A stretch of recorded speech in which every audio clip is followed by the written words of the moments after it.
యొక్క అవతార స్వీకార మహోత్సవాన్ని పురస్కరించుకుని జరుగుతున్నటువంటి పూర్వాంగంగా ఉన్నటువంటి ఈ సభలో మాట్లాడగలగడం నా జీవితం చరితార్థమైనటువంటి ఘట్టం. రెండవది భయంగానూ ఉంది. ఎన్నో సభలలో మాట్లాడాను కానీ ఇప్పుడు నేను భయపడిన సందర్భం లేదు. ఎందుచేత అంటే మౌనంగానే ఉండి సమస్తాన్ని తన యందు నిక్షిప్తం చేసుకుని అనుభవించగలిగినటువంటి ఒక మహాజ్ఞాని ముందు ఆ జ్ఞానస్థితికి మౌనానికి భంగం కలిగిస్తూ వాక్కుని ప్రయోగించడం అంటే దానికి చాలా సాహసం ఉండాలి. అటువంటి తెంపరితనం ఎవరికి ఉంటుంది అంటే ఏమీ తెలియని వాడికే ఉంటుంది. అందుకే ఇక్కడ ఇంత ధైర్యంగా కూర్చుని మాట్లాడగలుగుతున్నాను తప్ప నాకు నిజంగా ఏదో అర్హత ఉన్నది అని కాదు. స్వామివారి యొక్క నిర్హేతుక కృపా కటాక్ష వీక్షణముల చేత ఇవాళ ఇక్కడ కూర్చుని వారి పాద సన్నిధానంలో 4 మాటలు మాట్లాడేటటువంటి భాగ్యం లభించడం మనకి సనాతన ధర్మంలో గమనించవలసినటువంటి ఒక అద్భుతమైన విశేషము ద్యోతకమవుతుంది. ఒకే పరబ్రహ్మము సృష్టి చేస్తుంది. అప్పుడు ఆయనకి బ్రహ్మ అని పేరు. ఆయనే స్థితికారుడై లోకములను రక్షిస్తాడు. అప్పుడు ఆయన పేరు విష్ణువు. అదే పరబ్రహ్మము ఈ జీవులనన్నిటినీ తలలోకి లయం చేసుకుంటాడు. అప్పుడు ఆయన పేరు హరుడు. చాలామంది సృష్టి దగ్గర స్థితి దగ్గర ఏ విధమైనటువంటి అపోహకి లోను కారు. కానీ లయము అనేటప్పటికి అదేదో చంపేసేటటువంటి ప్రక్రియ అనుకుంటారు. కానీ ఎప్పుడూ జ్ఞాపకం పెట్టుకోవలసిన విషయం ఒకటి ఉంటుంది. ఈశ్వరుని యొక్క క్రియాకలాపమునందు కారుణ్యము వినా మరొకటి ఉండదు. సృష్టి చేయడంలో కారుణ్యం. అయ్యో వీడికి ఒక శరీరం ఇచ్చాను, ఈ శరీరంతో శాస్త్రాన్ని గురువుని ఆధారం చేసుకొని భక్తితో కూడినటువంటి కర్మాచరణము చేసి భక్తితో కూడినటువంటి కర్మాచరణము చేత ప్రీతి పొందిన భగవంతుని యొక్క అనుగ్రహము చేత ఇయ్యబడినటువంటి వైరాగ్యము వలన పాత్రతను పొంది ఆ పాత్రత చిత్తశుద్ధిగా మారితే చిత్తశుద్ధి వలన జ్ఞానమును పొంది ఆ జ్ఞానము వలన ఇక మళ్లీ పుట్టవలసిన అవసరం లేని పునరావృత్తి రహిత శాశ్వత శివ సాయుధ్య స్థితిని పొందమని శరీరం ఇచ్చాడు. కానీ మళ్లీ మళ్లీ సంసార లంపటంలో ఇరుక్కుపోయి పరబ్రహ్మమును పొందగలిగినటువంటి స్థితిని మనం కోల్పోతే వీడు ఎటూ పొందలేడు. ఇన్ని లక్షల జన్మలెత్తి పునరపి జననం పునరపి మరణం పునరపి జననీ జఠరీ శైనం ఇహ సంసారే బహుదుస్తారే కృపయాపారే పాహిమురారే అంటారు శంకర భగవత్పాదులు భజగోవిందంలో. వీడు నన్ను పొందలేకపోతున్నాడు, నీవే వీడిని పొందుతానని పరమేశ్వరుడు కొంతకాలం జీవులకు విశ్రాంతినిచ్చి ప్రళయమునందు తాను పొందుతాడు. అందుకే అది మహాకారుణ్యం. ఒక్క తను పొందడమే కాదు, స్వల్పకాలిక ప్రళయము అంటే రాత్రివేళ పట్టేటటువంటి నిద్ర లేకపోతే ఉదయం లేచినప్పుడు ఆకలి వెయ్యదు. ఆకలి వెయ్యకపోతే పదార్థం తీసుకోడు. పదార్థం తీసుకోకపోతే శక్తి ఉండదు. నిద్ర ఆకలి ఒకదాని మీద ఒకటి ఆధారపడతాయి. రాత్రి నిద్రనిస్తాడు కాబట్టి స్వల్పకాలిక ప్రళయం పరమశివుడు చేసేటటువంటి అనుగ్రహం. ఆత్యంతిక ప్రళయము అని ఒకటి ఇస్తాడు. ఆత్యంతిక ప్రళయము అంటే జ్ఞానమును కటాక్షించడం. మహాప్రళయము అంటే జీవులను తనలోకి తీసుకోవడం. ఇవన్నీ కూడా పరమకారుణ్యంతో చేస్తాడు. అందుకే సృష్టికర్తగా స్థితికర్తగా ప్రళయకర్తగా 3 రూపాలలో ఆయన ఏది చేసినా కేవలము కారుణ్యముతో చేస్తాడు తప్ప ఆయన చేసేటటువంటి పనుల యందు ఆగ్రహం అనేటటువంటి మాట ఎన్నడూ ఉండదు. ఈ 3 కలగలిసినటువంటి పదార్థం ఏది ఉన్నదో దానినే పరబ్రహ్మమని పిలుస్తాం.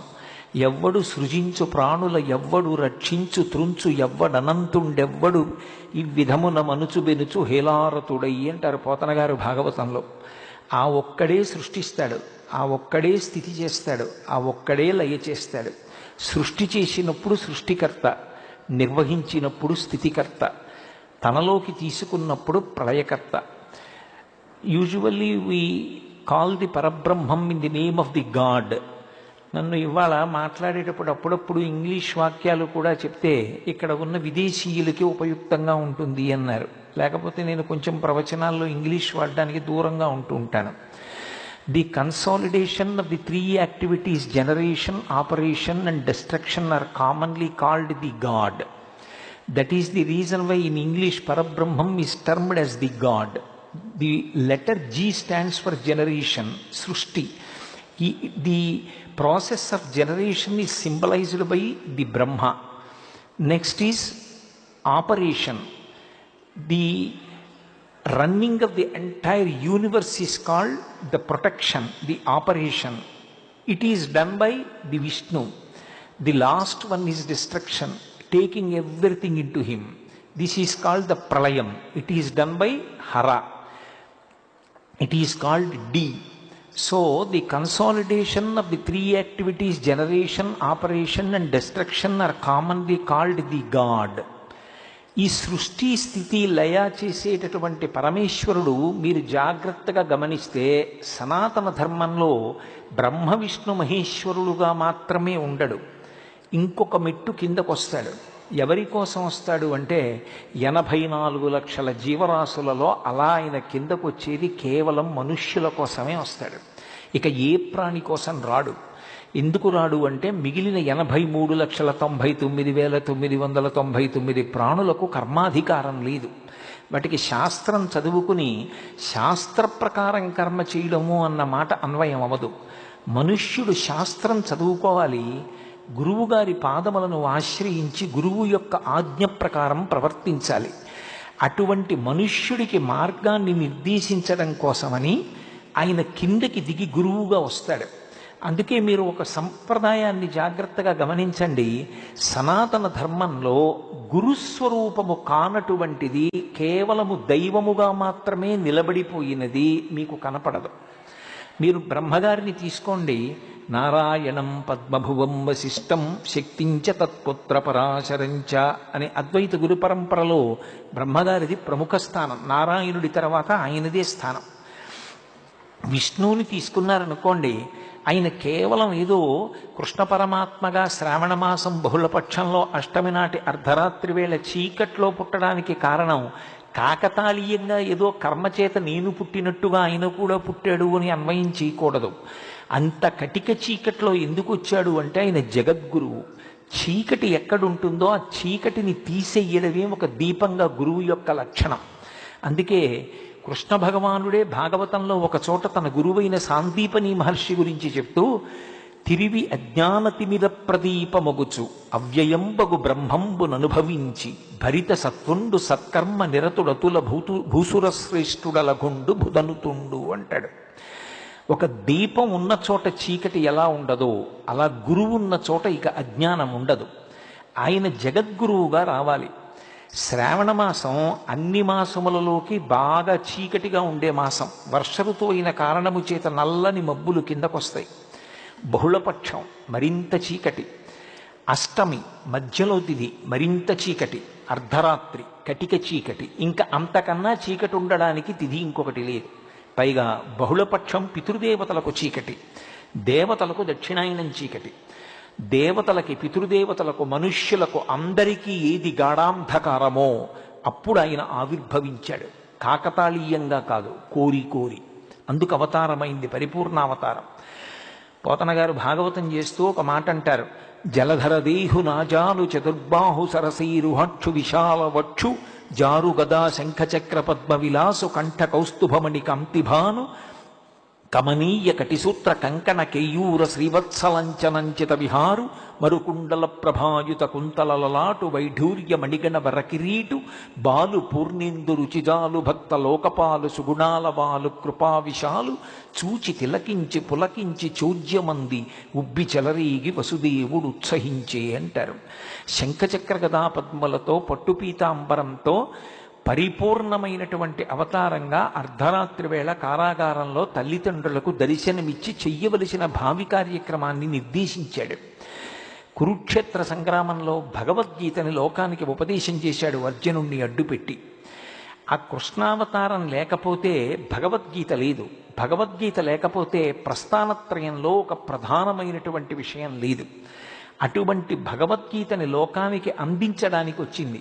అందుకే ఆయన జగద్గురువు. కృష్ణం వందే జగద్గురుం. విష్ణువు జగద్గురువుగా వచ్చారు. పరమశివుడు సరే. అసలు ఆయన ఒకప్పుడు మౌనంగా ఉపదేశం చేశాడు. మౌన వ్యాఖ్యా ప్రకటిత పరబ్రహ్మతత్వం యువానం వర్షిష్టాం తే వసదృషిగణైరావృతం బ్రహ్మనిష్టై ఆచార్యేంద్రం కరకలిత చిన్ముద్రమానందరూపం స్వాత్మారామం ముదితవదనం దక్షిణామూర్తిమీడే. ఏమీ మాట్లాడకుండా మౌనంగా ఇలా చిన్ముద్ర పట్టి చిన్ముద్ర ద్వారానే మౌన వ్యాఖ్య చేత తనని ఆశ్రయించిన సనకసనందనాదులకు జ్ఞానమును కటాక్షించాడు.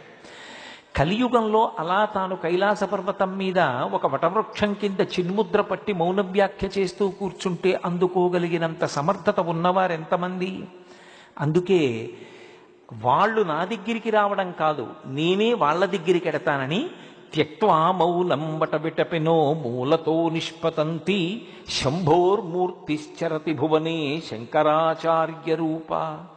ఆ పరమశివుడే శంకర భగవత్పాదులుగా వచ్చి సన్యాసాశ్రమంలో ఉంటే తప్ప ఒక చోట ఉండవలసిన అవసరం లేకుండా అంతటా తిరగడం కుదరదని సన్యాసం స్వీకరించి యావత్ భారతదేశం కూడా పర్యటించి అవైదికమైన 72 వాదనలను ఖండించి భారతదేశంలో వేదానికి పట్టాభిషేకం చేసి వేదాంతర్గతమైనటువంటి అద్వైత సిద్ధాంతాన్ని ప్రచారం చేశారు.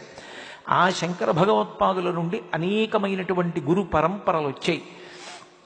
అలా పరమశివుడు గురువుగా వచ్చాడు. అమ్మవారు ఇన్ని చోట్ల ఆమె గురుస్వరూపంగా వచ్చిందో అందుకే గురుమండల రూపిణి అని పేరు. కామాక్షి పరదేవత గురించి శంకర భగవత్పాదులు సౌందర్యలహరి చేస్తూ ఒక మాట అంటారు. అమ్మ శృతి నాం మూర్ధానో దదతి తవయౌ శేఖరతయా అంటారు. కామాక్షి పరదేవత అనుగ్రహించేటప్పుట ధ్యానంలో ఉన్నవాడి మీద తన పాదములు ఉంచుతుంది తల మీద. ఆమె పాద స్పర్శ తగిలితే సహస్రారము నుండి అమృతధారలు పడతాయి. మీనాక్షి తన చూపుల చేత అనుగ్రహిస్తుంది. విశాలాక్షి స్పర్శ చేత అనుగ్రహిస్తుంది. స్పర్శ దీక్ష, నయన దీక్ష, కుక్కుట దీక్ష అని 3 రకములైనటువంటి గురువులిచ్చేటటువంటి దీక్షలకి సంకేతంగా అమ్మవారు గురుమండల రూపిణి అయి నిలబడింది. ఆమె ఒకప్పుడు జ్ఞానప్రసూనాంబగా శ్రీకాళహస్తిలో దేవేంద్రాది దేవతలందరికీ జ్ఞానమును కటాక్షించింది. అమ్మవారు గురుమండల రూపిణి, ఆమె సరస్వతీ స్వరూపం, ఆమెయే వాగ్దేవి. శరజ్యోత్స్నా శుద్ధాం శశియుత జటాజూటమకుటాం వరత్రాసత్రాణ స్ఫటిక ఘటికా పుస్తకరాం సకృన్నత్వా నత్వా కథమివ సతాం సన్నిదదతే మధుక్షీరద్రాక్ష మధురి మధురీణా పణితయ అంటారు సౌందర్యలహరిలో. సకృన్నత్వానత్వా, ఎంత పూజ చేస్తే జ్ఞానం ఇస్తుంది అంటే మనసు మంచిదైన వాడు ఒక్కసారి నమస్కారం చేస్తే చాలా ఆవిడ అనుగ్రహించేస్తుంది. అందుకే మూకశంకరులు కూడా విమలపటి కమలకుటి పుస్తక రుద్రాక్షస్త హస్తపుటి కామాక్షి పక్ష్మలాక్షి కలిత విపంచి విభాసి వైరించి అంటారు. ఇన్ని రకాలుగా ఆ దేవతా స్వరూపాలన్నీ కూడా గురుస్వరూపాలుగా నిలబడ్డాయి. ఇందులో అద్వైత గురు పరంపరలో పట్టాభిషేకం చేసి మాట్లాడబడేటటువంటి ఒక అద్భుతమైనటువంటి గురుస్వరూపం దత్తాత్రేయుల వారి యొక్క స్వరూపం. మీరు ఇందులో ఒక విషయాన్ని గమనించాలి. పరమేశ్వరుడిగా ఆయన నిలబడినప్పుడు ఆర్తో జిజ్ఞాసురర్థార్థి జ్ఞానీచ భరతర్షభ 4 ఇస్తాడు. కానీ సాధారణంగా కోరికలు కోరిన వాళ్ళందరినీ కూడా అనుగ్రహిస్తూ ఉంటాడు. కానీ గురువుగా దిగొచ్చాడనుకోండి, జ్ఞానం కోసం నా దగ్గరికి ఎవరైనా వస్తారా అని ఆర్తితో ఎదురు చూస్తాట. ఆ జ్ఞాన కటాక్షం చెయ్యడం అంటే గురువుకి ఎంత ఆనందం.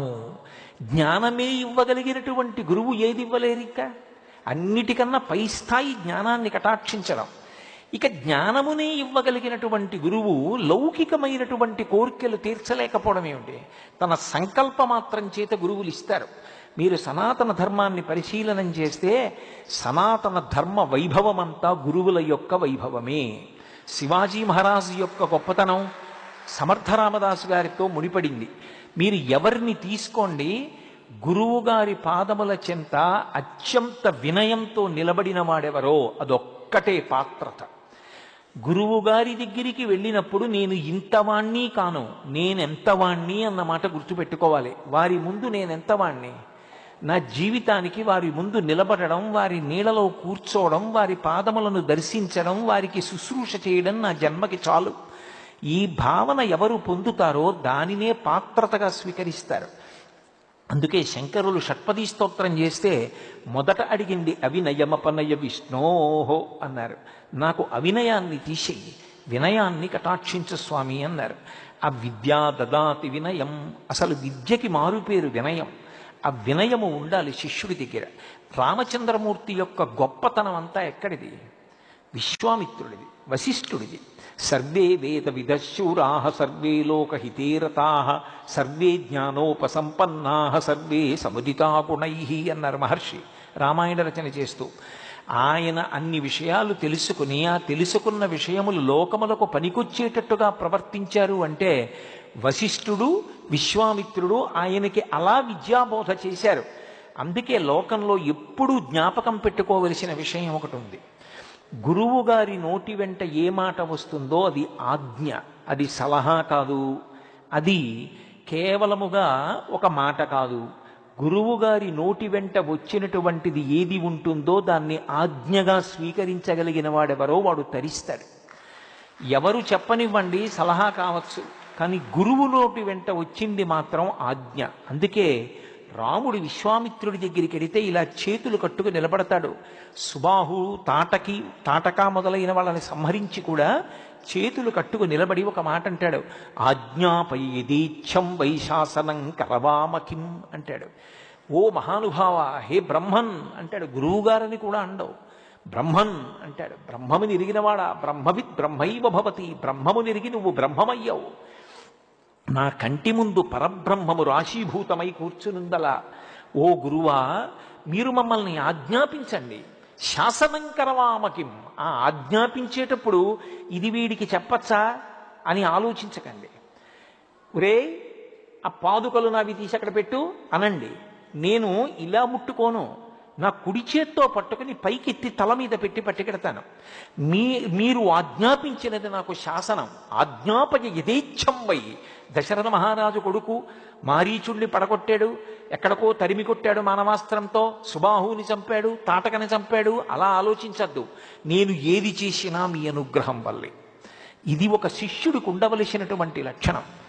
మిగిలినటువంటి గురువుల యొక్క విశేషములు ఎంత గొప్పగా చెప్పబడతాయో దానికి అత్యద్భుతమైన రీతిలో భిన్నంగా ఉండేటటువంటి గురుస్వరూపం దత్తాత్రేయుల వారి యొక్క స్వరూపం.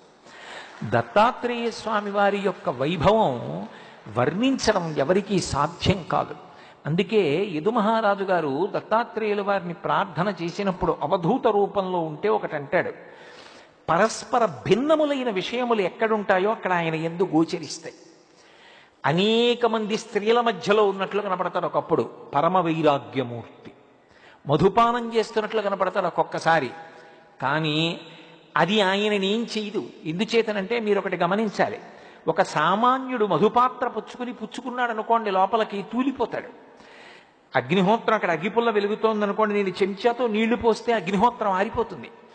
ఒక అరణ్యం కాలిపోతోంది అనుకోండి, నేను చెంచాతో నీళ్లు పెట్టుకెళ్ళి పోశాను అనుకోండి, ఇప్పుడు పంచభూతములలో ఆ భూతధర్మం నిలబడుతుందా? నీరు నిప్పును ఆర్పుతుందా? నేను పోసిన చెంచాడు నీళ్లు అగ్నిహోత్రంలో కాలిపోతాయి, ఆవిరైపోతాయి వెంటనే. అప్పుడు నిప్పునది ఆర్పదు, ఎందుకంటే నిప్పు యొక్క శక్తి అంత తేజోవంతంగా ఉంది. అప్పుడు చెంచాడు నీళ్లు పనిచేయలేదు, ఇంకా నీరు నిప్పును ఆర్పలేదు. అలా అది వెలిగిపోతున్నటువంటి తేజస్సు. అందుకే జ్ఞానానల ప్రభావేన తస్మై శ్రీ గురవై నమః అంటాడు గురుగీతలో పరమశివుడు పార్వతీదేవితో. గురువు మనని అనుగ్రహించడానికి ఒక శరీరంలో కూర్చున్నట్లు కనపడతారు. నిజానికి అది శరీరం కాదు. ఆయన యథారూపంతో కనపడితే మనం హడిలిపోయి పారిపోతాం ఈ మంటపాన్ని విడిచిపెట్టి. అది జ్ఞానానల ప్రభావేన, అది రగిలిపోతున్నటువంటి జ్ఞానాగ్ని. ఆ జ్ఞానాగ్ని అది ఎవరు సన్నిధానంలో ఉన్నారో వాళ్ళందరినీ అనుగ్రహిస్తూ ఉంటుంది. అది కాల్చదు. దేన్ని కాలుస్తుంది అంటే లోపల ఉన్న అజ్ఞానాన్ని కాల్చేస్తుంది. వారి సన్నిధానంలో కూర్చోవడం చాలు. అందుకే గత జన్మంబుల నేమినోచితిమో, యాగశ్రేణులు ఏమేమి చేసితిమో, ఎవ్వరికేమి పెట్టితిమో, ఏ చింతారతిన్ పొద్దుపుచ్చితిమో, ఏ సిద్ధాశ్రమమునం త్రొక్కితిమో, ఇప్పుడు చూడగంటిమిచటన్ కృష్ణార్భకు నిర్భయున్నది యశోద. ఒక మహాపురుషుడు ఉన్న ప్రాంగణాన్ని కాలుతో తొక్కడం చాలు జీవితానికి అదృష్టం. దత్తాత్రేయుల వారి యందు ఉన్న విశేషం మీరు జ్ఞాపకం పెట్టుకోవాలి. కృష్ణుడు పరబ్రహ్మంగా వస్తే కృష్ణుడు ఇవన్నీ ఎక్కడ చదువుకున్నాడు అని అడిగితే సాందీపని దగ్గర అని పూర్తిగా చెప్పడం కష్టం. ఆయన గురువుగా స్వీకరించి గురువుని గౌరవించాడు. కానీ దత్తాత్రేయుల వారి దగ్గర ఒక చమత్కారం ఉంది. కలియుగంలో దత్తాత్రేయుల వారి అవతారం మనం తరించడానికి ప్రధాన మార్గం. ఎందుచేత అంటే ఇప్పుడు నేను ఆ విషయాలన్నీ వివరించడానికి ప్రయత్నించాననుకోండి, సమయం సరిపోదు. నాకు ఒక 30 నిమిషాలు అనుమతించారు చాలు. ఏకశబ్ద సమ్యజ్ఞాత సృష్టప్రయుక్త స్వర్గే లోకే కామదుగ్భవతి. అటువంటి వారి సన్నిధానంలో మాట్లాడడం అంటే దత్తాత్రేయుల వారి సన్నిధానంలో మాట్లాడడం. కాబట్టి ఒక్క విషయాన్ని మనవి చేస్తాను. దత్తాత్రేయుల వారికి ఒకరు కాదు గురువు. అవధూతగా ఉన్నప్పుడు, అవధూతగా ప్రవర్తిస్తున్నప్పుడు ఒక్కొక్కసారి ఒక్కొక్కలా కనపడతారైనా. ఒకప్పుడు అవధూతగా కనపడ్డారు. అవధూత సంప్రదాయం అనేది ఒక సంప్రదాయం. ఆ అవధూత సంప్రదాయంలో దర్శనమిచ్చినప్పుడు యదుమహారాజు గారు మాట్లాడుతుంటే నాకు 24 మంది గురువులు ఉన్నారోయ్ అన్నారు. 24 మంది గురువులా అన్నారు. ఎందుకనంటే గురు తత్వంలో ఒక లక్షణం ఉంది. ఆడది ఎలా ఉంటుందో శిష్యుడు అలాగే ఉండాలి అని శాస్త్రవాక్కు. నా భార్య ఉంటుంది ఇంట్లో. నా భార్య ఇంట్లో ఉన్నప్పుడు బంధువులు రానివ్వండి బిడ్డలకి పెట్టినట్టు పెడుతుంది. నా స్నేహితులు రానివ్వండి బిడ్డలకి పెట్టినట్టు పెడుతుంది. నా శిష్యులు రానివ్వండి బిడ్డలకి పెట్టినట్టు పెడుతుంది. తన కడుపున పుట్టిన పిల్లలే రానివ్వండి బిడ్డలకి పెట్టినట్టు పెడుతుంది. ఏది పెడుతున్నా మాత్రం ఒకటి గుర్తుపెట్టుకుంటుంది, ఇలానే ప్రవర్తించడం నా భర్త గౌరవం నిలబడడానికి. భర్త గౌరవాన్ని మాత్రం ఎన్నడూ దృష్టిలో పెట్టుకుంటుంది. దృష్టిలో పెట్టుకుని చేసే ప్రతి పని ఆయన యొక్క ఔన్నత్యానికి.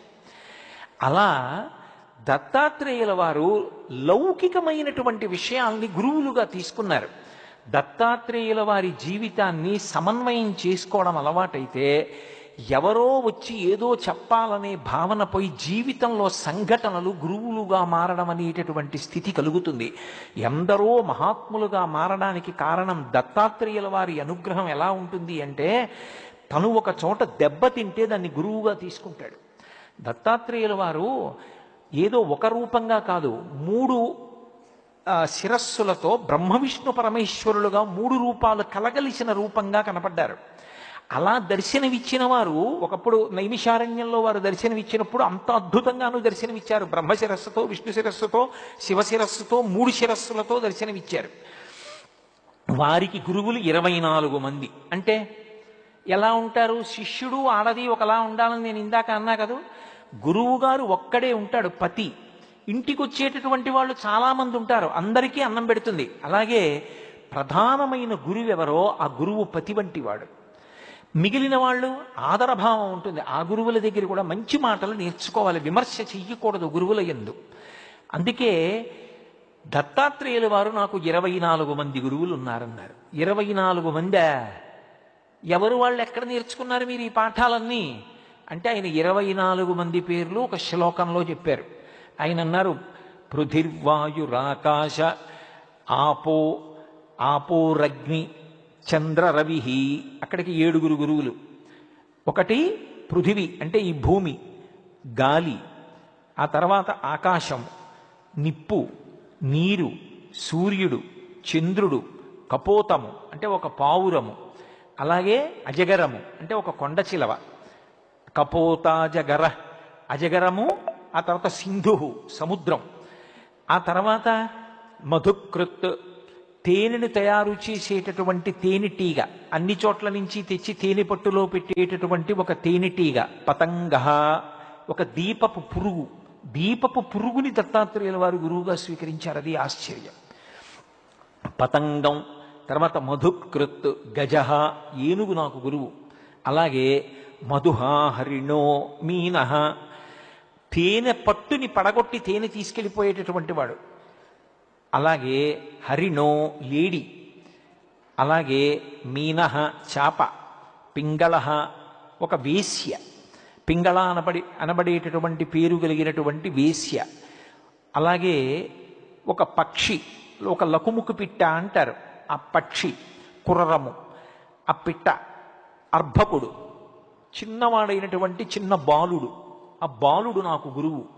ఇక చిట్ట చివరి పాదంలో కుమారి, పెళ్లి కానటువంటి ఒక కన్య, శరకృత్ బాణములు తయారు చేసేటటువంటి వాడు, సర్పహ పాము, అలాగే ఊర్ణనాభి సాలెపురుగు, సుపేనకృత్ సుపేశకృత్ చిట్ట చివర నాకు భ్రమర కీటకములు.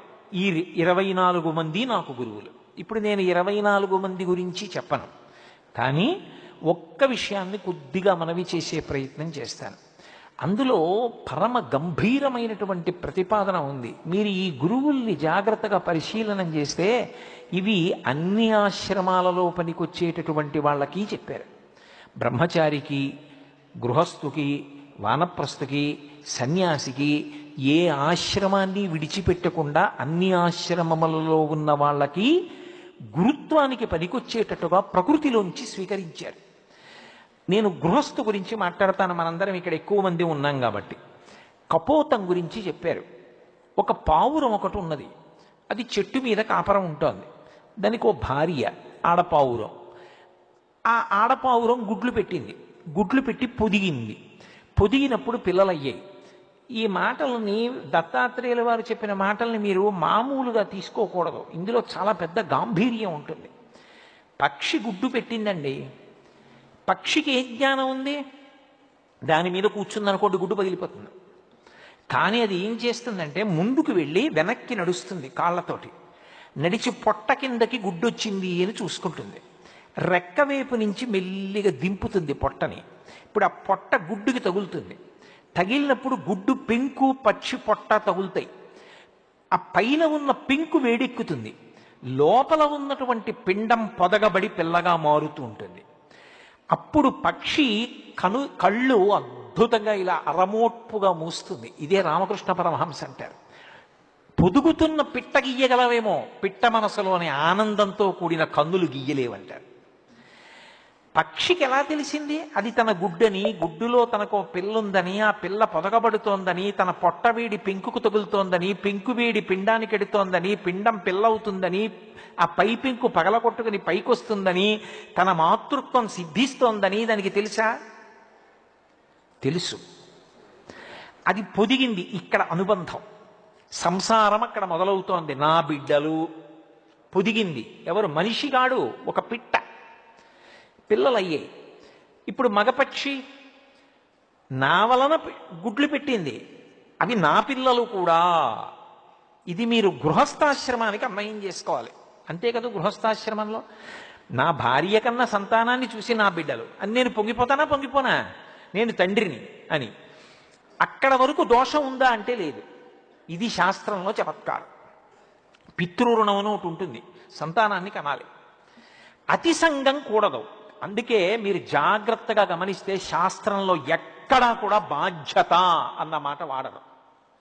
ఇది మా బాధ్యతలండి అని అనరు, కర్తవ్యం ఈ మాటే వాడతారు. అందుకే మీరు గురువులు మాట్లాడినా ఋషులు మాట్లాడినా చూడండి, కర్తవ్యం. ఉత్తిష్ట నరశార్దూల కర్తవ్యం దైవమాన్నికం అంటాడు. కర్తవ్యం అంటే చెయ్యవలసిన పని చెప్తారు. చేయలేదనుకోండి ఇంకో మాట చెప్తారు, ఇంకా చేయలేదనుకోండి ఇంకా చెప్తారు. అంతేకాని వాడు చెప్పలేదని వీళ్ళు విసుక్కోరు. నీ చెప్పవలసింది చెప్తున్నానా లేదా, అంతవరకు. కర్తవ్యం అన్న మాటకు అర్థం ఏమిటంటే నేను చెప్పులు ఎప్పుడు విప్పేయాలో అప్పుడు విప్పేయాలి. నాకు కొడుకు పుట్టాడు, ఆ కొడుక్కి పెళ్లి చేశాను, వాడు గృహస్థాశ్రమంలోకి వెళ్ళాడు. ఇప్పుడు ఆ కొడుకు పుట్టాడు, బాలసారి పీటల మీద ఎవరు కూర్చుంటారు? నా కొడుకు కోడలు కూర్చుంటారు. నేనెందుకు వెర్రెక్కిపోవడం? నేను ఎప్పుడైతే కొడుక్కి పెళ్లి చేసేశానో అప్పటి నుంచి ఇంకా నేను పరబ్రహ్మాన్ని చేరుకునేటటువంటి ప్రయత్నం మొదలు పెట్టాలి. లేకపోతే జీవుడు ఏమైపోతాడు? ఇంకా మనవలు ముని మనవలు అలాగే పట్టు కూర్చుని సంసారము పెరగట్లేదు, నువ్వు పెంచుకుంటున్నావు.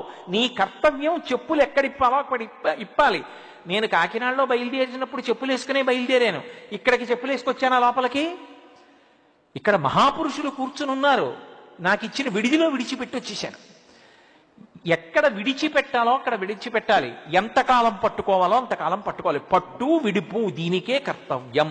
అది రాలేదు పావురానికి. నా పిల్లలు వెళ్ళింది, ఏదో పదార్థం తెచ్చింది, నోట్లో పెట్టింది, అవి కులకలకలకలు ఆడుతున్నాయి, అది సంతోషపడిపోతోంది, మగపిట్ట సంతోషపడిపోతోంది. కాలం అన్నది ఒకటి ఉంటుంది కదూ. కాలము మృత్యువునకు పర్యాయ పదం. అందుకే కాలోహి బలవాన్ కర్త సతతం సుఖదుఃఖయో నరాణం పరతంత్రాణం పుణ్యపాప అనుయోగత అంటాడు వ్యాసుడు. ఆ కాలము కాలుడు ఒక వేటగాడి రూపంలో వచ్చాడు. ఎవరి ఉసురు ఎప్పుడు తీయాలి మనకి తెలియదు. ఆయుర్దాయాన్ని నిర్ణయించవలసిన వాడు పరమేశ్వరుడు. ఆ కాలుడి రూపంలో వచ్చాడు బోయేవాడు. వచ్చి ఆ పక్షి పిల్లలు అవి ఇంకా బాగా ఎగరలేనివి, అందుకని ముందు అవి పట్టుకుని బుట్టలో వేసుకున్నాడు. ఇప్పుడు అవి కిలకిల కిలకిల కిలకిలలాడుతున్నాయి. మూతి సన్నగా ఉంటుంది, పైకి ఎగిరిపోకుండా లోపల కదులుతూ ఉంటాయి. ఆడపక్షి వచ్చి చూసింది ముందు, అవ్యాజమైన వ్యామోహాన్ని పొందింది. అబ్బా నా పిల్లలు అందులో పడిపోయి నిష్కారణంగా తన పిల్లల్ని విడిపించుకోనన్నా విడిపించుకుంటాను, లేదా నేను వాటితో పాటు చచ్చిపోతాను. వెళ్ళిపోయింది, దాన్ని బుట్టలో పడేసుకున్నాడు.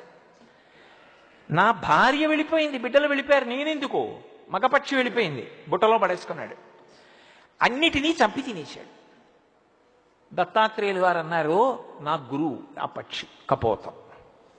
ఎలా? అతి సంగము కూడదు. సంగము వేరు, అతి సంగము వేరు. సంసారంలో ఉన్న తర్వాత భార్య బిడ్డలు క్షేమం చూడాలి, కానీ ఎక్కడ నీ కర్తవ్యం పూర్తయిపోతోందో కూడా నువ్వు తెలుసుకోవాలి. తెలుసుకోకుండా ఇక అదే పనిగా సంసారాన్నే పట్టు కూర్చుంటే ఒక్కటండి, శంకర భగవత్పాదులు చెప్పిన ఒక శ్లోకం గుర్తుంటే చాలు భయం వేస్తుంది. యావత్ పవనో నివసతి దేహే తావత్ పృచ్చతి కుశలంగీహే గతవతి వాయో దేహాపాయే భార్యా బిభ్యతి తస్మిన్ కాయే. లోపలికి వెళ్ళిన ఊపిరి పైకి రాకపోయినా, పైకి వెళ్ళిన ఊపిరి లోపలికి వెళ్ళకపోయినా అయిపోయిందంతే. పడుకోబెట్టేశారనుకోండి నేల మీద, ఎన్ని అనుబంధాలతో ఎవరొచ్చి పిలవనివ్వండి, అన్నయ్య, తమ్ముడు, మామయ్య, బాబయ్య, పెదనాన్న, ఎన్ని పేర్లతో, ఏమండి, ఏ పేరుతో పిలవండి, అది పలకదిక. శరీరం వెళ్ళిపోయింది, జీవుడు ఉద్ధరేణ ఆత్మనాత్మానం, నిన్ను నువ్వు ఉద్ధరించుకోవాలి. ఈశ్వరుడు ఆయుర్దాయం ఇచ్చాడు, నీ కర్తవ్యాలు అయిపోయాయి. కొడుక్కి పెళ్లి చేసేసావు, కూతురుని అయ్యింటికి పంపించేశావు. భగవంతుని యందు దృష్టి పెట్టు. సంసారం విడిచిపెట్టేయక్కర్లేదు, కనీసం భగవంతుని యందు దృష్టి పెట్టి వాళ్ళు క్షేమంగా ఉండాలని మనసులో ఒక భావన చెయ్యి. ఇక నా వరకు నేను చేయవలసింది పూర్తయింది, ఇక వాడు చేసుకుంటాడు. నేను ఇంటికి పెద్దవాడిగా వాళ్ళు క్షేమంగా ఉండాలనో నమస్కారం. ఇక నేను తరించడానికి, వైరాగ్యం కలగడానికి, చిత్తశుద్ధి కలగడానికి కర్మాచరణ మొదలు పెడతాను. ఇది లేకపోతే ఏమవుతుందంటే సంసారమునందు అతి సంగము దుర్మరణములకు కారణమవుతుంది. ఇప్పుడు ఆ సంఘంతో చచ్చిపోయింది పిట్ట. నా పిల్లలు నా పిల్లలు నా పిల్లలు అంటూ ఆడపిట్టపోయింది, నా భార్య పిల్లలు అంటూ అది పోయింది. అయ్యో మా అమ్మ నాన్న అంటూ వాళ్ళు పోయారు. ఏమవుతారు వాళ్ళు? భాస్కర రాయల వారు లలితా సహస్రనామ స్తోత్ర వ్యాఖ్యానంలో చెప్పారు ధన్య అన్న నామానికి. ఇలాంటి వెర్రి పెట్టుకుపోయిన వాడు ఎవరుంటాడో వాడు తిరియక్కవుతాడు. తిరియక్కంటే భూమికి అడ్డంగా పుట్టి అడ్డంగా పెరుగుతాడు. ఒక్కటి గమనించండి, ఒక్క మనిషి జన్మ దేని చేత గొప్పదైంది అంటే దేవతలకి కర్మాధికారం లేదు. వాళ్ళ పుణ్యం అయిపోతే కింద పడిపోతారు. క్షీణే పుణ్యే మర్త్యలోకం విశంతి, మళ్ళీ భూలోకంలో పడిపోతారు. కాబట్టి దేవతలు కర్మాధికారంతో యజ్ఞయాగాది క్రతువులు చేసి వాళ్ళు మోక్షం పొందలేరు, ఆత్మవిచారం చేయగలరు అంతే. తిరియక్కులు భూమికి అడ్డంగా పుట్టి అడ్డంగా వెన్నుపావుండి పెరిగే ప్రాణులు శాస్త్రాన్ని గురువుని ఆధారం చేసుకుని ఉత్తమ కర్మలు చేయలేవు. అడ్డంగా పుట్టి నిలువుగా పెరిగేటటువంటి మనుష్యుడు శాస్త్రాన్ని గురువుని పట్టుకుని పని చెయ్యాలి. ఏదో చేసేసాను కాదు, ఒక పని చేస్తే ఎలా చెయ్యాలో అలా చెయ్యాలని తప్ప ఇంకొకలా చెయ్యడానికి వీల్లేదు. అయినప్పుడు ఆ రెండిటినీ ప్రమాణంగా తీసుకోవాలి. గురువుని శాస్త్రాన్ని తీసుకుని చెయ్యవలసిన పని చేసినటువంటి మనుష్యుడు అపారమైనటువంటి పుణ్యాన్ని మూట కట్టుకుని దేవేంద్ర పదవిలో కూర్చోగలడు. నాకు పుణ్యమో వద్దు, పాపమో వద్దు, జ్ఞానాగ్ని దగ్ధ కర్మాణం అన్నీ ఉమామహేశ్వర పరబ్రహ్మార్పణమస్తు. నేను చేసిన ఈ కర్మలన్నీ చిత్తశుద్ధికి పనికిరావాలి. చింతపండుతో చారు పెట్టుకోవచ్చు, చింతపండుతో ఇత్తడి గిన్నె తోముకోవచ్చు. ఇత్తడి గిన్నెతో తోమింది ఇత్తడి గిన్నె యొక్క యథారూపాన్ని ఇస్తుంది. దానికి కొత్త కాంతి తేలేదు, ఉన్న కాంతి పైకొచ్చింది. పులుసులో చారులో వేసుకుంటే ఓ పూట తాగచ్చు. పుణ్యమని వాడుకుంటావా, కాస్త సుఖంగా వస్తుంది. కాదంటావా, చిత్తశుద్ధి అయితే జ్ఞానమునకు కారణమై జ్ఞానము మోక్షమునకు కారణమవుతుంది. యథారూపం ప్రకాశిస్తుంది అంతే మోక్షం అంటే. కొత్తగా ఏదో రాదు అద్వైత సంప్రదాయంలో. యథాస్థితి అనుభవమునకు దక్కుట అంతే. అయినప్పుడు మనుష్యుడు జ్ఞానమును పొంది మోక్షమును పొందగలడు, పుణ్యకర్మల చేత దేవతా పదవి పొందగలడు. ఇంత గొప్ప మనుష్య జన్మ పొంది దాన్ని ఎందుకో పనికి మాలినటువంటి రీతిలో సంసారమునందు సంగము పెట్టేసుకుని అతి సంగముతో చిట్ట చివరికి మళ్ళీ కొన్ని లక్షల జన్మలు తిరియక్కుగా పుడతాడు భూమికి అడ్డంగా. ఏమో ఉచ్చేసి పట్టుకుంటారో, ఈట పెట్టి పొడుస్తారో, కత్తి పెట్టి నరుకుతారో, బాణం వేసి కొడతారో, కాళ్ళు చేతులు కట్టి తీసుకెడతారో, కంఠాన్ని కత్తితో నరుకుతారో, చచ్చిపోవడానికి కూడా స్వేచ్ఛ ఉండదు. ఎలా అవ్వాలనుకుంటున్నావు నీ చేతిలో ఉంది. దాన్ని ఈశ్వరుడి మీద నెపం పెట్టకు. ఈశ్వరుడి మీద పెట్టి సాధించేది లేదు. నీకు మనుష్య జన్మ వచ్చిన తరువాత నువ్వు సంగమును పరిశీలించుకోవాలి. ఎక్కడ ఎంతవరకు పట్టుకున్నానో అంతవరకు పట్టుకున్నానా, ఎక్కడ విడిచిపెట్టాలో అక్కడ విడిచిపెడుతున్నానా లేదా. అందుకే మనకి సంప్రదాయంలో ఆయన పండిపోయారండి అంటారు. పండిపోయారంటే ఏమిటి? పిండెగా ఉంటుంది, వదిలిపెట్టేసింది అనుకోండి, కొమ్మని ఎందుకు పనికిరాదు. దోరకాయ వదిలేస్తే పనికిరాదు, పండిపోయింది, ముగ్గిపోయింది. పైన ఉన్నటువంటి తొక్క ముట్టుకుంటే మెత్తగా అయిపోతుంది, రంగు మారిపోతుంది, లోపల ఉన్నటువంటి పదార్థం అంతా మధుర రసంగా మారిపోతుంది. మీరు ఇలా చిన్న పిసర కన్నం పెడితే మధుర రసం కింద కారిపోతుంది. అప్పుడు తనంత తాను ముచిక విడిచిపెట్టేసింది. తనంత తాను ముచిక విడిచిపెట్టడము అంటే ఈ శరీరమునందుండి దీన్ని ఋతుమంతం చేసుకోవాలి. దీని చేత శాస్త్రవిహితమైన కర్మాచరణము చేసి కామాన్ని గెలవడం కోసం ధర్మంతో ముడివేయడానికి గృహస్థాశ్రమంలోకి వెళ్ళి పితృరుణం నుంచి విముక్తిని పొందడానికి సంతానాన్ని పొంది వాళ్ళకి ఇవ్వవలసిన ఆశ్రమంలోకి వాళ్ళని ప్రవేశపెట్టి ఇప్పుడు నీ కర్తవ్యం ఏమిటి అంటే ఈశ్వరుణ్ణి చేరుకోవడానికి నువ్వు మార్గంలో నడవాలి. అలా నడవకుండా సంగము పెట్టుకుంటే చిట్ట చివరికి ఏమైపోతాడు జీవుడు? ఈ అతి సంగము ఎలా పాడు చేసేస్తుంది అన్నదానికి నాకు కపోతము ఉదాహరణ. ఇప్పుడు నాకు ఒకటి చెప్పండి, దత్తాత్రేయుల వారికి కపోతం గురువు అయిందా? ఉరే, నీ జన్మని నువ్వు సంస్కరించుకోవాలనుకుంటే ప్రకృతిలో నువ్వు ఏది చూసినా నీకు గురువు కాగలదు. నిన్ను నువ్వు దిద్దుకోవాలన్న ఆలోచన నీకు కలిగితే, ఆ ఆలోచన నీకు కలగలేదా? భగవంతుడు ఎక్కడున్నాడు అని అడిగాడు ఒక ఆయన. ఏమీ చదువుకోని ఒక ఆయన అన్నాడు, నేను పుట్టిన తరువాత ఎన్నో గీతలు గీశాను, గీసిన గీతలన్నీ కూడా తడి తగిలితే చెరిగిపోయాయి. కానీ ఏ మహానుభావుడు ఏ గులి పెట్టి గీశాడో, నేను పుట్టినప్పుడున్న ఈ గీతలు ఎన్ని మాటలు కడిగినా పోలేదు. చిట్ట చివరికి ఈ శరీరం పుడకలైపోతే పోవాలంతే. ఈ గీతలు గీసిన మహాశిల్పకుడు ఉన్నాడని నమ్మినప్పుడు వాడు పరమేశ్వరుడు కాక వేరెవ్వరన్నాడు. నమ్మకం అనేటటువంటిది, విశ్వాసం అనేటటువంటిది పరబ్రహ్మం. అందుకే శాస్త్రమునందు గురువునందు మొట్టమొదట ఆ విశ్వాసము ఏర్పడితే తప్ప మనిషి తరించడు. అందుకే పుట్టినరోజు ఎవరెవరిది జరపాలి అంటే తన పుట్టినరోజు తాను చేసుకోవాలి. పెళ్లి రోజు అవి చేసుకోమని లేదు, పుట్టినరోజు చేసుకోవాలి. అలాగే దేవతల యొక్క పుట్టినరోజు చెయ్యాలి. మొన్న హనుమత్ జయంతి వచ్చింది, చేశాం. అలాగే కృష్ణాష్టమి వస్తుంది, చేస్తాం. మహాశివరాత్రి వస్తుంది, చేస్తాం. మూడవది గురువు గారి పుట్టినరోజుకి శిష్యులందరూ ఆ ప్రాంగణానికి వెళ్ళి గురువుగారు ఏ రోజున అవతార స్వీకారం చేశారో, ఆయన మన కోసమని కర్మ చేయడానికి రాలేదు శరీరంతో, మనని ఉద్ధరించడానికి వారు వచ్చారు. వారు వచ్చి అలా కూర్చుని మనని అనుగ్రహిస్తున్నారు. వారి మాట ఒక్కటి చాలు. నాబోటిగాడి మాట కొన్ని గంటలు చెప్పినా ప్రయోజనం ఎక్కువ ఉండదు. అరణ్యంలో కాకి కూస్తూనే ఉంటుంది, ఏమిటి ప్రయోజనం? ఎవరికి బంధువులు వస్తారని సంతోషించాలి? సింహం గుహలోంచి ఒక్కసారి అరుస్తుంది, అంతే, సింహ గర్జన, అన్ని గుహల్లోకి పారిపోతాయి. గురువు ఎంత మాట్లాడాలి? మాట్లాడక్కర్లేదు, అలా కూర్చుంటే చాలు, సింహ గర్జన. ఆయన్ని చూస్తే చాలు, ఆయన ఒక్క మాట అంటే చాలు, ఆయనకో నమస్కారం పెడితే చాలు. ఆయన ఏ రోజు అవతార స్వీకారం చేశారో, నేను ఆయన పుట్టినరోజు అన్న మాట వాడగలిగినంత సాహసం చేయలేను. పుట్టడం కర్మ చేసుకున్నవాడు కర్మను అనుభవించడానికి పుడుతూ ఉంటాడు. అలా పుట్టినవారు కారు. అలా పుట్టినవారైతే దాదాపు 3 దశాబ్దాల క్రితం కీకారుణ్యంలో ఉన్న ఈ ప్రదేశంలోకి వచ్చి తన సంకల్ప మాత్రం చేత ఇంత దివ్య భూమిగా ఎలా మార్చగలిగారు? ఆ సంకల్ప బలం లేకపోతే, ఆ తపోశక్తి లేకపోతే, ఎంత తపశ్శక్తి లేకపోతే ఇవాళ ప్రపంచ పటంలో ఉన్న అన్ని దేశాల వాళ్ళు గణపతి సచ్చిదానంద స్వామీజీ అన్న పేరు వినపడ్డంత మాత్రం చేత ఏదో తిక్కన గారి విరాట పర్వతంలో చెప్పినట్లు ఏదో నీరజాకరములు నిష్ఠయై చేసిన భవ్యతపంబు పలమనంగ దినసముఖాకినందిత చక్రయుగ్మకంబులయనురాగంపు బ్రోవనంగ హరిహర బ్రహ్మ మహానుభావంబులొక్కటింగాగరగిన గట్టియనగా అతుల వేదత్రయ లతికాచయము పెరుబొందం పుట్టెడు మూలకందమనగా జన సమాజ హృదయ కరపుట సరోజములకు ముకుళనంబును జృంభణంబును నొచ్చు భానుబింబంబు పూర్వాద్రిపై విలింగే అంటాడు. గణపతి సచ్చిదానంద స్వామీజీ అన్న పేరు విన్నంత మాత్రం చేత లోకంలో ఎవరిచే రెండు చేతులైనా ఇలా ముకుళించుకుంటాయి, ఇలా నమస్కరిస్తారు.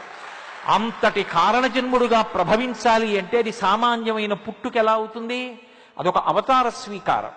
అటువంటి మహావతారం ఒకటి నడుస్తున్న రోజుల్లో అటువంటి ఒక మహాపురుషుడు ఈ భూమి మీద నడయాడుతున్న కాలంలో వారు తిరిగిన చోట తిరిగి, వారు ఉన్న చోట కూర్చుని మాట్లాడి, వారి పాదపద్మములను దర్శించి, వారి మాట విని, వారిని చూసి వెళ్ళగలిగినటువంటి భాగ్యమే అద్భుతమైతే, వారు అలా అవతార స్వీకారం చేసిన రోజున వెళ్ళి ఒక్కసారి నువ్వు ఆ ప్రాంగణంలో నిలబడి నమస్కరించి వెళ్ళిపోతే చాలు, నీ జన్మ ధన్యం అయిపోయిందండి. అందుకే గురువు యొక్క అవతార స్వీకార దినోత్సవానికి వెళ్ళాలి. అయితే దేనికైనా ప్రాప్తం అనొకటి ఉంటుంది, ఆ సమయం వస్తే తప్ప జరగదు. నేను సిగ్గుపడ్డా, ఇందాక పూర్ణచంద్రరావు గారు వీడిని 3 ఏళ్ల నుంచి రమ్మంటున్నామండి, వీడి ఇవాళ ఊడిపడ్డాడు అన్నారు. ఆయన అన్నారు, స్వామీజీ ఇలా చూపించి దత్తుడి అనుగ్రహం ఇప్పటికి కలిగింది అన్నారు. స్వామి నా జన్మధన్యం అన్నారు. నిజం కదూ, 3 ఏళ్ల నుంచి వద్దాం అనుకుంటున్నాను, రాలేకపోయాను. నాకేం రాకూడదని కాదు, రావాలని ఆర్తి ఉన్నా రాలేకపోయాను. ఇప్పటికీ నా జన్మ పండిందంటలేదు, వారి అనుగ్రహం లాగిందంటున్నాను. వీడంతట వీడెటూ రాలేడురా, నేను లాగుతానని లాగారు, వచ్చి పడ్డాను. కాబట్టి ఇంత మహోత్కృష్టమైనటువంటి వేళలో రాగలగడం ఒకెత్తైతే, అసలు ఈ పీఠానికి తన జీవితాన్ని అంకితం చేసేసి రాజమండ్రిలో లెక్చరర్గా చేస్తున్న రోజుల్లో మాతో రైల్లో వస్తుండేవారు. ఆ పుస్తకాలు చేత్తో పట్టుకుని ఏమి చిరునవ్వో, ఎంత ప్రేమైకమూర్తో, ఎంత స్నేహభావనో మా సుబ్బయ్య దీక్షితులు గారిది. నేను వచ్చినప్పటి నుంచి అడుగుతున్నవారు ఏదని. అటువంటి సరస్వతీ స్వాధీనుడు కింద కూర్చుని నన్ను పైన కూర్చోపెట్టి, నాకు మోకాళ్ళు నిప్పున్నాయి, నేను కుర్చీలో కూర్చుని మాట్లాడుతూ ఉంటాను, కానీ స్వామి సన్నిధానంలో కింద కూర్చుని మాట్లాడతానండి అన్నాను. ఆయన అన్నారు, నాకన్నా కిందే ఉందివు కానివని బల్లేసుకుని కుర్చీ వేసుకుని పైకెక్కారు. ఏమి కారుణ్యం! నువ్వు కిందే ఉన్నావుగా, నేను పైనే ఉన్నానుగా, ఓ చిన్న గీత కింద పెద్ద గీత గీసి, చిన్న గీత ఓ గీతని చిన్న గీత చెయ్యాలంటే కిందో పెద్ద గీత గీస్తే చాలు. నేను పైన ఉండడం కదా నీకు కావాలి. బల్లేసుకుని కష్టపడి వారు పైకెక్కి కూర్చున్నారు, నన్ను కుర్చీలోనే కూర్చోబెట్టారు, కింద వద్దులే, కిందే ఉన్నావుగా అలా మాట్లాడు. అది గురువు యొక్క కారుణ్యం అంటే. ఏమి నిజంగా వారు మాట్లాడు అంటే నేను ఇక్కడ కూర్చుని మాట్లాడేవాడిని అరగంట ఏమి, వారి సన్నిధానంలో శివరాత్రిలో ఓ రాత్రి అంతా మాట్లాడతా, అంత సంతోషం.